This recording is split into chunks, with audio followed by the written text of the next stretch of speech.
Welcome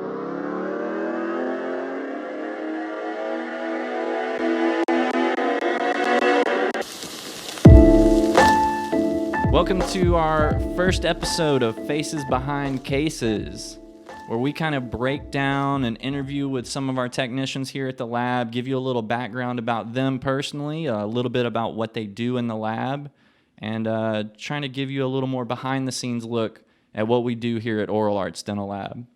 So today we got with us Mattheu Walker, implant designer. The man. Appreciate you coming in and being the first attendee for this trial run. No problem. You know, I always love the new challenge, so I'm here for it. Good. I asked you a few things before we started, and you told me you're originally from Colorado Springs, Colorado. Yes, sir. Colorado. A lot of people think, grew up in the South and everything, but originally from Colorado, moved to Alabama in 2001, but spent my entire childhood in Colorado. So I definitely miss the snow. Definitely miss the mountains on the way to school.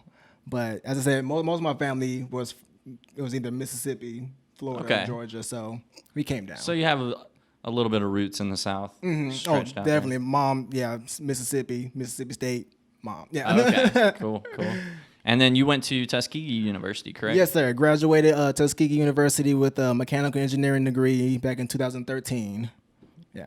So what brought you here to Oral Arts? I came to Oral Arts actually on a whim. As I said, I graduated, I did a lot of foot trafficking, putting my resume in, all these engineering firms, this place, but really had no callbacks. So kind of got tired of the footwork, put my resume into a temp agency here, and they found Oral Arts for me. And then they called me in. I was actually hired on the day. That's awesome. And then, what year was that? I graduated in 2013. So yeah, that was 2013. Yeah, I came in that later on. That's probably that fall. So that's like same story as me. I graduated college in 2012 with an industrial design degree. And I'm from Huntsville, so I was like, of course, this is an engineering town, right? A design city. Right. Getting a job shouldn't be an issue at all. Boy, was I wrong. I don't know. Maybe I wasn't on the right track doing all that foot trafficking. I don't know. It's all about that experience is what they say. But yeah, I was working at a restaurant serving tables, and then one of our waiters there got a job here, and I was like, "Ooh, let me check that out." And I had no idea what a dental lab was. Right. Nor did I. Didn't know the difference between a dental lab and a dental office. As people still ask me to this day, "Hey, do we come there to get our teeth checked out?" I'm like, no. But when I got here, probably the same thing for you. It's just like, did not realize how much went into the dental lab aspect of it. Right. As I say, coming with the engineering background, you have, especially in mechanical engineering, you're looking at a lot of bigger scale things. And so when you come into the dental field, then you have like a big switch. I mean, it's still, engineering numbers and stuff, but then you have this small scale. Then you have a lot of artistry that goes in with it as well. So yeah, you go from meters to millimeters real quick. Really quick. So let's talk about a few other things. Personal hobbies, personal interests, things you like to do outside of the lab. I don't want to use the term CEO, but I did start Walker Creations, a photography thing. I am branching it out to me and to make it a family thing. It was known as Walker Photography, but now it's going to be Walker Creations because my wife, she also does painting and stuff. Oh, so awesome. I'm trying to do like a family thing here. So that is a thing I do enjoy is photography, yes. It's really good. Thanks, for somebody man. coming out at it like I don't want to say entry level, but you might say entry level. I would say entry level, especially since I haven't spent as much time as I would want to in there. I would consider myself entry level, but people do say I have an eye. You do, so. Absolutely. You've got an eye for composition. Appreciate that, man. And then really good eye for lighting. So your lighting looks good. One thing I hate about portrait photography, and you see it a lot in wedding photography, is just people blowing out those highlights. Yeah, a lot. So I like to see a lot of contrast, a lot of smooth blends in there. low aperture faded out the background, but Yeah, that's me. we don't want to bore everybody with all our photography talk. We could sit here and talk hours about that. So, what would you say is your proudest moment of your life? This may be a generic dad answer, but of course, bringing my kids into this world. Oh, yeah. You gotta say that. Oh, yeah. My wife would definitely look at me some type of way if I didn't. Just as I said, being there in that moment for, of course, my little girl coming in and seeing my wife, push through and actually bring another life into this world. And then as I raising a girl is a special thing in its own, So, my kids and they're just everything I do. Like when I have bad days at work or bad days anywhere, I have pictures on my phone. My screensaver, I just whip that out and everything's okay. Yeah, I understand. And I know your wife worked here at Oral Arts for a long time too. She did. She worked here 2 years. She was in stain and glaze, and we're actually trying to get her back in here. Awesome. Yeah. Make sure everything with the pandemic and the daycare is... Well, we could probably use her. The workload is getting heavy again. Yes, it is. Picking up quick. Yes. If you're not sending cases to us yet, don't worry. Send it to us. Yeah. We still got a quick turnaround for you. We'll still make it happen. We'll knock it out. But I was going to say, seeing you two and y'all's relationship, it's awesome. I mean, whether was here in the lab, whether I see it on Facebook, you guys are super tight, real beautiful relationship between you guys. So yeah, we try to we don't try to make it a big thing, but we try to make it a big thing because being young and black, there's not a lot of married couples out there that stick together and actually see another young married couple thriving. Yeah. So, I mean, we don't want to flaunt that we're happy and everything, but we let people know, like, hey, if you're young, but you can still make this happen. We're going on our 5-year anniversaries in November, so that'll be 5 years. I think 7 years together. She may fight me if she sees that, but I believe it's 7 years together, maybe 8, but 7. We'll edit it together if she makes a change. Well, good. Well, let's talk a little bit about the lab. This is what people want to hear a little more about. What would you say would be like the biggest challenge you've experienced so far as an implant designer here at the lab? Are we talking about designing in general, like just designing me, or like in the lab? Because in the lab, I feel like the biggest hurdle that we still haven't got over is communication. Yeah. There's a lot of somebody will say something, somebody else will say something else. Now we're in the middle, and now what are we doing? Yeah. Implant design itself is just working with the system. 3Shape has more bugs than National Geographic. Amen. That's a good way of putting it. More bugs than National Geographic. Absolutely. So that's the only really frustrating thing. But I say we work amongst each other trying to find troubleshoots. Our IT department is really good at what they do. So when we do come into those problems, things get handled really fast. But I would say 3Shape would be my protagonist. Yeah. Or antagonist, excuse me. And then, like, I know there's a lot of Facebook groups. I've connected to a lot of Facebook groups, like 3Shape study groups. That is my go-to. And they're awesome. Yes. And everybody's there to help. Everybody's nice. Exactly. So it's all supportive. It doesn't matter if you're another lab. It doesn't matter if you're a dentist. Somebody's got an answer for you probably within 30 minutes. Right. It's always good to see that you're not the only person going through it. Oh, yeah. Yeah.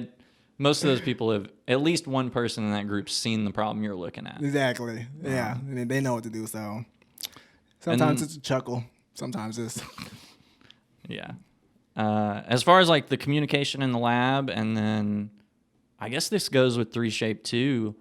I think a big part of that is the constant evolution of technology. Yeah, that is a thing as well. Like at Oral Arts, we're always on top of the next The new best thing. Yeah. And, that might not make it down the pipeline with, the 400 plus employees we have here, but it's one day at a time kind of thing. And that's always one thing I did enjoy. I mean, it's a struggle at times just because of the manpower, but staying on top of it is like one of my favorite things about Oral Arts. They actually had me trying to do the digital dentures now with the Okay. AvaClear and system and everything, and so just learning new things on 3Shape and also in ExoCAD. We do some of our stuff in ExoCAD. Just learning new things is always cool. As I said, the only setback is the manpower. So when you have to sit there and actually take 2 or 3 hours to try to figure out what to do, how to do this, how to correct this. But at that time, production is still going. Yeah. You got cases piling up on your bench behind Right. you. Yeah. So that's the only setback. But at the end of the day, I hate to say it, but even though those cases are piling up, this one case that we're working on here can bring in a whole new clientele. Oh, You know yeah. what I'm saying? So When we started doing the 3D printed dentures, that was a whole different business. Right. We're getting into the 3D printed night guards now. And, people have already been doing those, but we're dialing that in. So it's nice and perfect for our customers when we start rolling it out into production, hopefully. right. And then ExoCAD is an interesting little workaround. ExoCAD, we use ExoCAD mainly for copy milling. Okay. So when we have our hybrids and people have the setups that they've tried in the patient's mouth already, do their adjustments and everything. ExoCAD is it's a lot swifter to copy mill something. Okay.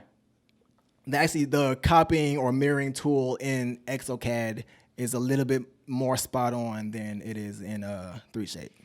Okay. So it's like little details you can see. And we showed some of, if y'all haven't seen the Life in the Lab video we did with Mattheu, that kind of is a predecessor to this video. It shows some of your ExoCAD working from a copy mill case for a hybrid on there too. Yeah, I was kind of just basically as a copy milling it from the setup or the denture, whatever they have, and then accentuating the teeth, making it more prominent. Whatever kind of indentions they want or they're asking for, off the ridge or on the ridge. That's kind of the process I was doing at that time. Okay. And then just kind of making it pretty for when it gets off on the mill and into your hand. Yeah, it's, and then it's, when it's it- already pretty before they had to do any kind of contouring to it. That's what I was going to say. When it comes to our contour team that works on all our hybrids, it reduces their workload, reduces their gets the load case down. out faster. Right. And then, of course, that always brings in more work. And then, the cycle We continues. are piled up on hybrids right now. That's what I've heard. I've walked up to 4th floor a few times and nothing but big pans. I call it job security. Yes, absolutely. You got it. So let's see. What would you say is your biggest interest in the lab? What you'd like to learn next? I know you mentioned digital dentures. I kind of want to go back to where I started in the mechanical engineering. I was once a miller here for about a year and a half. Oh, hey. Right. I've been in that boat. So actually just messing with the machines was actually pretty fun. And I say our IT guy, AC, he has the opportunity to kind of break those down and, get into the nitty gritty. And that's kind of what, having an engineering background, it's kind of like what you want to do. Oh, yeah. But concerning the implants, I think the next thing I want to learn outside of using a handpiece is the surgical guides. And it's easy.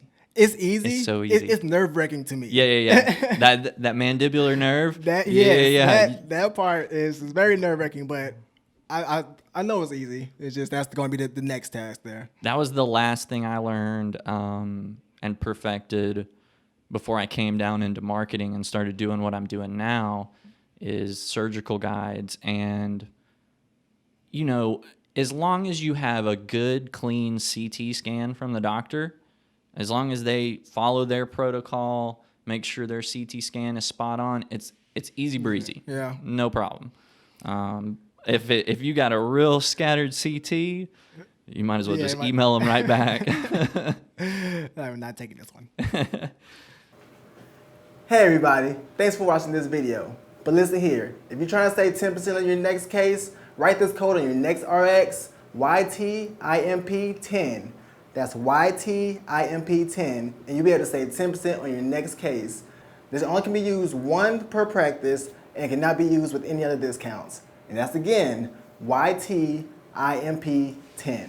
Thanks. See your cases later. So what would you say is your biggest failure in the lab? Man, I don't fail around here. Come on now. Do you remember who you talking to here? See, my biggest failure in the lab. I don't know if that's a question for me. I think that's a question for our manager or something. I mean, it doesn't have to be the worst thing you've ever done. Or it's, maybe it's something that weighed on you mentally that you felt like you could have done better. Like when I was in milling, it was, I could have milled another 100 units before the end of the day. That kind of thing. Okay. Like, why did I let myself get behind? And it was always a week, once or twice a week in milling. Those 2 days a week, I'd go home and be like, man, I really should have just hustled a little more that day. I feel you. In that aspect, I would say the internal remakes is kind of a big deal for me. But the biggest deal is when a patient actually responds to one of my designs negatively. Because my whole goal, and it's like one of the greatest feelings when a patient is like crying because they tried the new teeth in. It's changing lives around here, essentially. So when you're pushing out all this work, trying to make everybody's life good, and then that one patient, I mean, it may be something simple, but he's like, man, I didn't like the cant or something. It was a cant there, or this tooth was, mispositioned. Then they had to reschedule all of this. They had the wedding to go to or something. Oh, yeah. Something like that. I'm like, man, I just made that person miss that. You know what I'm saying? And so that kind of does weigh on me. But, I just try to do better. All right, Matthew, you said you gave me a little list of a few things that you might want to talk about today. Top of that list, I have Crystal Ultra Hybrids. Yeah, it's a nice little nifty little thing. It's basically your hybrid, but it's split into two sections. So you have your like a substructure, which we do it in Trilor, right? And then you have your Crystal Ultra, which is like a cap of teeth, which is it's like the superstructure. Yeah. And so and then of course those are mended together, and then porcelain is put on it, and then of course our hybrid team is amazing and all that stuff. Oh, yeah. So, we did a video with AC.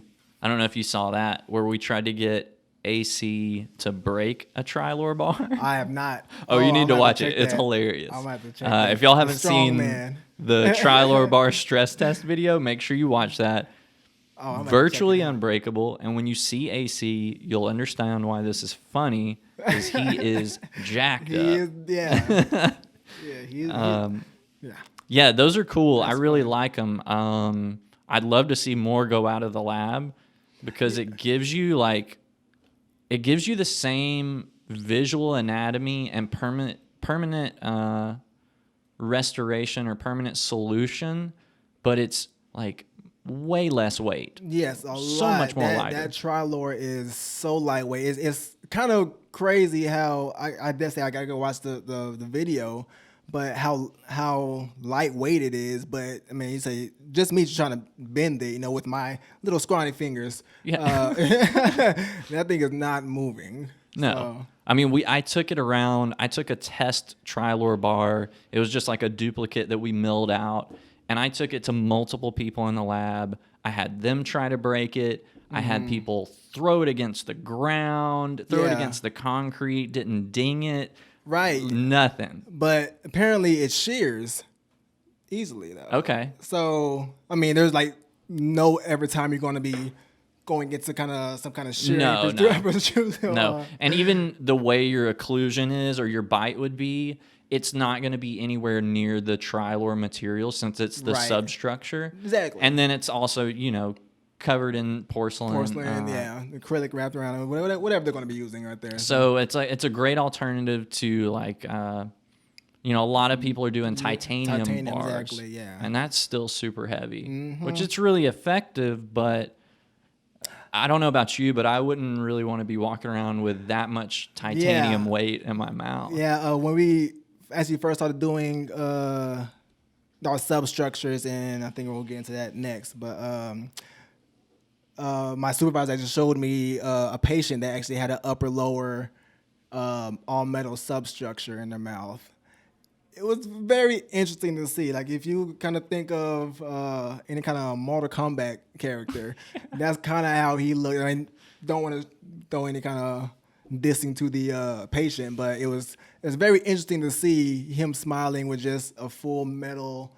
Oh, like, before they seat the crowns and everything? Stuff in there. It was very interesting. Yeah. Like Jax from Mortal Kombat or something like that.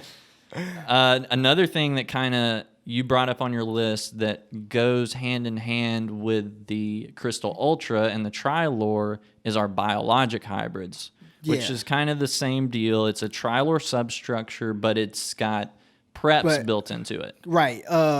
We put the preps in there so we can individualize the crowns. So instead of like for a Crystal Ultra, you know, I mean, it's not likely, but if it does break, you'll have to debond the entire Crystal Ultra piece. But with the BioLogic, you know, if a tooth chips or something, you can just remove that one tooth and then replace that tooth and just replace it with like a Emax crown or a zirconia crown, whatever you're doing over that substructure. Right. Actually, the Implant team brought me a BioLogic Hybrid this week. And it was awesome. Yes. I mean, it looked killer. She sold me that as well. You saw it? Yes. I was like, that. I was actually clocking out at the time. I actually had to stay on the clock for a little longer just to kind of check it out because, like I said, they do amazing jobs, and that one was just by far the best one we set out. Yeah, most definitely. So you put emergence profiles on something you kind of want to talk about? I know that's maybe a weird topic, but it's a big back and forth thing that we have at the lab, internally and externally. The tissue impingement is one thing that we do go back and forth with in a lot of remakes, as I said, internally and externally. So that is a point of interest just because how often it does come up. You know, I said some doctors, they prefer the mushroom cloud type of thing. Yeah. So, you know, you have your tube, like subgingival, and then you have just the a big mushroom cloud coming out off the tissue. But then some doctors despise that. Yeah. So it's like a big, if you like, I'm not sure if I'm doing this right in the implant world that we kind of just don't know until. I understand. Like, I did a abutment design with you guys up there, our custom zirconia and titanium abutments, and there's always been kind of a back and forth with that. I agree. There's, you know, you've got all your different types of emergences.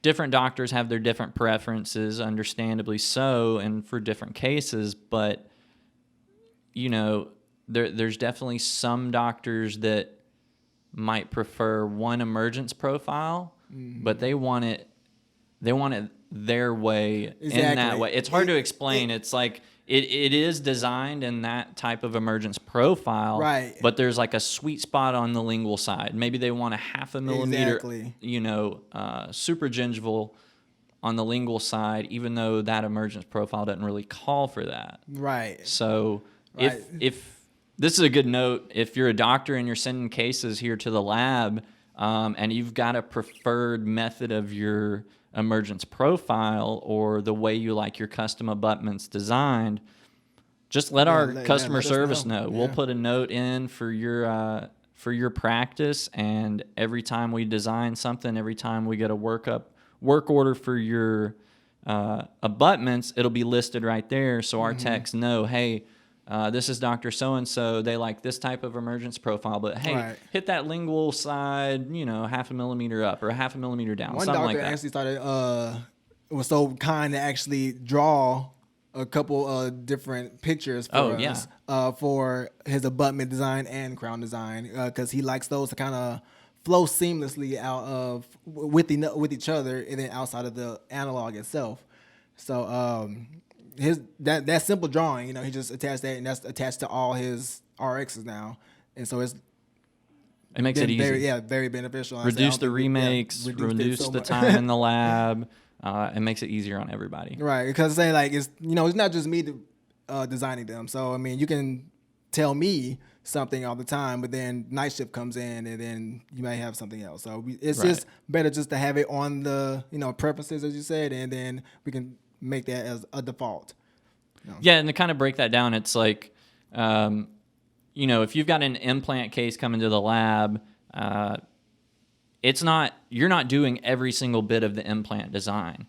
If you need a custom abutment, it's going to an abutment designer first. They're reading your RX, they're checking it. Then when it gets to you, after the abutment's been processed and we've rescanned it, or whatever method we're going about doing this, you're going to be double checking it behind them. And that's where you're catching these mistakes. Right. And that stinks for us, because then we're having to not only redesign the abutment, but then we have to remill it. Right. And then we have to re-prep that abutment, contour that abutment a little bit, smooth it down. Yeah. I said there has been some instances, and this is where I hope to go, is designing the abutment and the crown at the same time. So we've done that a few times. Okay. I've actually done a full arch designing the abutments, framework, and the overpress. All at the same time. All at the same time. It was nasty. It was nasty. That's impressive, though. Yeah, it took some time, but it was one of those learning experiences, and it was fun to do, because the doctor wanted to know if what he wanted was possible. Right. Really, so that's it cool. was. All right. Well, I wasn't sure where you were going to go with that topic, but I think that's some positive output to it. Yeah. So I also asked you to put like 2 personal things maybe you want to talk about. You put Walker Creations on here. We touched on that a little bit. Your photography business that you kind of do as a side hustle outside of the lab. Along with your wife doing some paintings. Right. It was Walker Photography, me just doing pictures, and then she was actually there to kind of be my assistant. But she also does a lot of painting herself, and a lot more people have been coming in tune with that, and a lot more people have been asking for things. So I've been trying to nudge her on to, hey, let's go ahead and let that creativity out. You know what I'm saying? So that's definitely where we're going. And then said, especially 2021, Walker Creations is definitely going to be out there in the streets in Huntsville now. So is there a place we can find, like, if people wanted to go check out some of your work, they could go look that up? Oh, most definitely. You can go to on Instagram, Walker Creations 2020. Also Facebook, Walker Creations 2020. That's when it was kind of rebranded. So make sure you put the 2020 in there. Then you'll pop. I'll pop up. Okay, cool. On both Facebook and IG. Yeah, make sure you follow those. And then the last thing was balancing work and home life during a pandemic. I'd love to hear your thoughts on that. Well, one, I would say ours wasn't that bad of a transition. One, because my wife doesn't drive, so her staying home with the kids wasn't a big impact, really. But then again, you also have the other side where you're working all day here, and then you have, your wife at home that's been all day with the kids, right, and you want to relieve her as well. So then you go home from one job to your other job. Yeah. So it's a constant uphill battle, but as I said, I have that real strong faith background, so I know I can do this, and he wouldn't give me anything more than I can bear. So, Yeah. yeah. How much sleep you getting at night? Sleep. Let's see. Yeah, I normally go to sleep around 11:30. Wake up at 4:50. Whew. Yeah, I get here at 6. So, yeah, fun times. You look like you get more sleep than that. I'll say that much. Yeah, well, I said I'm a chill guy. I don't do a lot over. Right now we're doing a lot of DIY things at the house. We just moved into our new house in November, so we just finished installing our kitchen island, actually. Oh, nice. Yeah, so I think now it's going back to rest mode. Yep. One project at a time. One project at a time. So now I'm going to be back on the couch, relaxing. So Play a little video games. Oh yeah, that Hitman 3. Yeah. Well, Matthew, this was fun, man. I enjoyed sitting down and just kind of talking back and forth. I know we get to talk in the lab, so I appreciate you taking the time out of your day to kind of sit down. Definitely was fun, and I always need somebody here to talk to again. I'm here. I'm excited. So if you guys are watching and you enjoyed this, make sure you go and watch our Life in the Lab series with Matthew. We kind of follow him from his 6 a.m. to 3 p.m. shift. Every little thing in between, show a little bit of the quick snapshots of your design process, whether it's in hybrids or single unit screw retains, ASC cases. Yes. That was a fun video. That was a fun experience as well. That was definitely a highlight in the oral arts. Good. I'm excited to do that with some other folks too. And then just know that if you're sending implant cases in, this man's probably touch them. Most likely. If it's not him, it's either one, maybe 2 other people, potentially. But I am here for you. He's got you covered. He's got you and your patients covered. So until next time. Appreciate it, Matthew. More hybrids, man. Appreciate you, man. Dude, that was fun.